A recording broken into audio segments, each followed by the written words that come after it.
Hey y'all, and welcome to my channel. The Sawtooth Star quilt block has shown up quite frequently on my Pinterest and Instagram, and I thought it'd be a great block to do a tutorial on. It's really versatile depending on the colors and the fabrics that you use, and it's actually a 2-for-1. You get to learn the Sawtooth Star and then also a Flying Geese, which is another quilt block that's incorporated inside this star.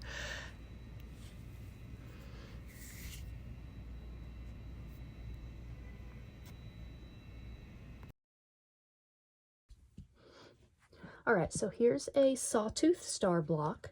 This one is an 8-inch, and it's really comprised of 2 different pieces. You have the squares here in the center and then the 4 corners, and then you have 4 of these blocks here that are called Flying Geese, that are basically a rectangle with 2 squares. So I'm going to show you how to make these Flying Geese blocks, which then is basically a separate block on its own. So if you Google Flying Geese and stuff in quilts, you'll see a lot of quilts that are just made with the Flying Geese block. This block is a really nice block if you wanted to do fussy cutting or using a pattern where you put a specific picture right in the center of the square. And it's pretty versatile. I have mine with the 2 different fabrics here, but you could definitely do it with all the same fabric and then solids for your outside pieces, or you could even turn it around and do solid for your star and do a print on your outside pieces. So like anything, it's really open to your interpretation and how you want it. Now I will put a link in the description box alone.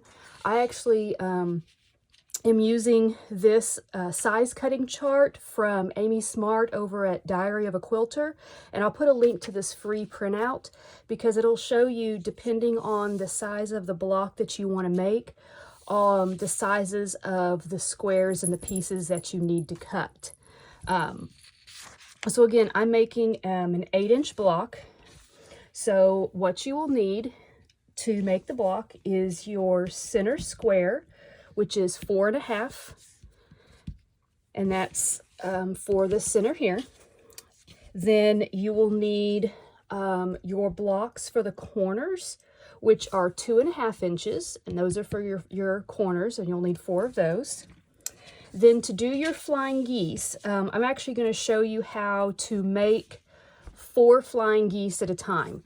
So this block has 4 Flying Geese, so I'm going to show you how an easy way you can make 4 kind of all at the same time. You would start out with a square that's 5 1/4, and again, this is for an 8-inch block. And this fabric would be the same as what you would use for your corners, and that's going to be for basically the what is called the goose piece. This is the goose piece, that's the sky piece. So this is the goose piece in your block. Then you would start, you'd also cut 4 squares of whatever fabric you're using for your star points, whether it's different from your center square or the same. For this block, I'm going to be using the same fabric. So you would cut 4 squares that are 3 inches.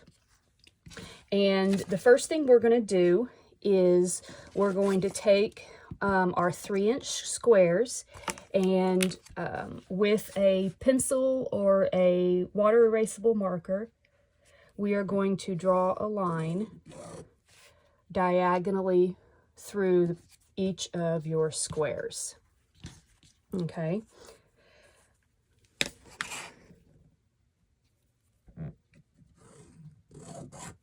So you're going to do that for each of your 4 squares. Then you're going to take your 5 1/4 inch square,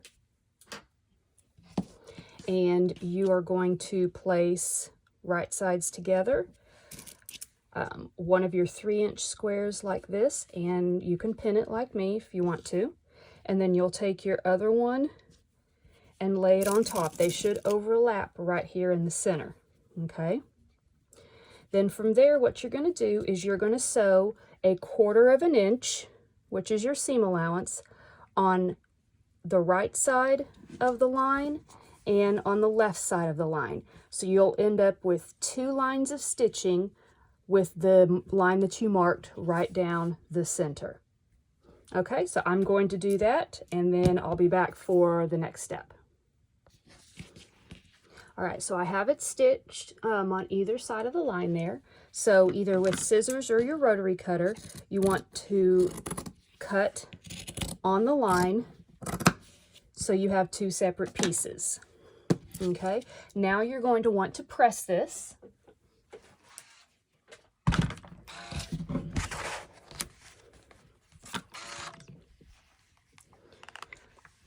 All right, you want to carefully press it. Nice crisp edge. And then you have a block that looks like this. Kind of looks weird right now. You're wondering what in the world we're making, how it's going to look, how it's going to turn into the flying geese block, but bear with me, it will. Now, with your last 2 3-inch squares, you should have already drawn your line diagonally on the back side, like so. Now you're going to take this one and match it up right sides together just like this. It'll hang off the edge here, and you want to make sure it matches up at the top. And then you're going to do the same thing you just did. You're going to sew 1/4 of an inch on both sides of your line. All right, so I have done this, both sides, and you're going to do the same thing again. Cut apart your pieces on the lines, so you end up with 4 squares or rectangles like this, and then you will press those, and you'll end up with 4 of your flying geese blocks. Now, what happens when you do it like this is it allows you enough fabric that you can actually trim it up. It makes the block a tad bit on the big side, so you have enough that you can cut off a little bit and trim it up to the size that you need. So these blocks finished need to be 2.5 by 4.5. So I'm just going to use this little 4.5-inch block I have here, and I am just going to trim down my block to the correct size. I actually want to trim it down this direction. So you want to trim off the white, not your sky pieces. You want to trim off your goose pieces. Okay, you want to make sure that, again, everything is nice and straight, because that will ensure that your block turns out straight. Okay, and you will do that on all 4 of these blocks. All right, so now we're ready to simply assemble the block. So you're basically going to sew the block together in 3 strips. Super simple. So just like this. So you're going to sew right sides together, your corner to your flying geese, your corner to your flying geese, then do 2 flying geese to the center, and then your corners to your flying geese like this. So we're going to go ahead and do that, and then we will sew the rows together. All right, so I have each row sewn together, and so now we're going to sew the rows together. So this one will come like this one will come like this, and you will sew it down. Now, one thing I will tell you that what I did when I pressed my seams is I pressed them the opposite direction, like this seam here and this seam here. That way, when you put them together, you don't have so much bulk. They actually sit opposite each other there. And I will usually pin this just to make sure that all my corners and points are nice and even. You'll see I didn't trim that one well enough when I trimmed it down.